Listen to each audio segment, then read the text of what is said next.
Mari belajar dari Italia. Apa yang sebenarnya terjadi di Italia? Apa yang bisa kita jadikan contoh agar tidak terjadi di Indonesia? Kreatif konten ini berasal dari artikel warga Italia, dipersingkat dan dilengkapi data agar lebih mudah dipahami. Tahap 1. Kasus pertama diumumkan. Itu cuma flu. Apa pentingnya pakai masker? Orang-orang ini cuma lebay. Saya kan sehat, gak bakal ketularan. Gak usah panik lah. Tahap 2. Jumlah positif COVID-19 mulai naik signifikan. Cuma beberapa yang kena. Yang meninggal pun hanya orang-orang tua saja yang emang udah punya penyakit. Hidup seperti biasa aja lah. Pacaran, nongkrong bareng temen, jalan-jalan ke mall. Tetep lanjut. Tahap ketiga, jumlah kasus meningkat dengan cepat, berlipat ganda dalam 1 hari. Tingkat kematian pun bertambah. 7 Maret, lebih dari 5.000 kasus positif COVID-19. Zona merah diberlakukan di Italia. Wilayah yang dikarantina hampir 25% dari luas Italia. Sekolah dan universitas tutup, tapi tempat kerja, bar, dan restoran masih buka. Sementara itu, 75% wilayah lain masih menganggap enteng COVID-19. Anjuran mencuci tangan ada di mana-mana, tapi sekadar anjuran dan tak banyak yang melakukan. Tahap 4, jumlah kasus meningkat pesat. Sekolah dan universitas ditutup selama sebulan. Darurat nasional pun diberlakukan.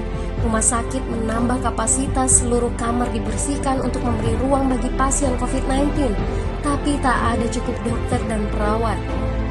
Ada terlalu banyak kasus pneumonia, terlalu banyak pasien perlu ICU, tapi ruangannya sudah habis, ventilator habis. Pada titik ini seperti kondisi dalam perang. Dokter harus memilih siapa yang akan diobati berdasarkan peluang bertahan hidup. Itu berarti pasien lanjut usia dan punya penyakit bawaan seperti hipertensi, diabetes, stroke tidak masuk prioritas karena tidak ada lagi ruang.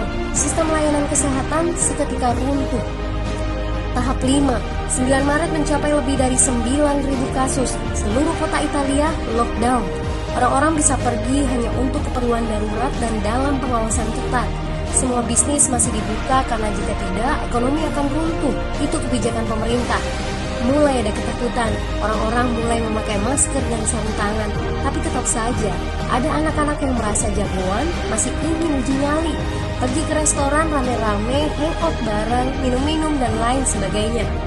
Tahap 6, 2 hari kemudian pemerintah Italia berubah pikiran. Semua bisnis harus tutup. Bar, restoran, pusat perbelanjaan, semua jenis toko, kecuali supermarket dan apotek.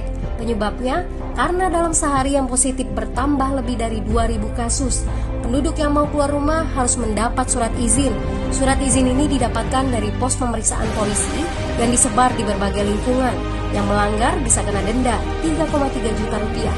Bagi pasien positif yang tidak mau mengkarantina diri, bakal dituntut dengan pasal pembunuhan, hukuman 1-12 tahun penjara. 21 Maret jumlah korban meninggal di Italia terus meningkat melampaui Cina. Sebagai gambaran, luas Italia itu kurang lebih 2 kali Pulau Jawa. Penduduknya lebih dari 60 juta jiwa. Lalu apa yang harus kita pelajari dari Italia?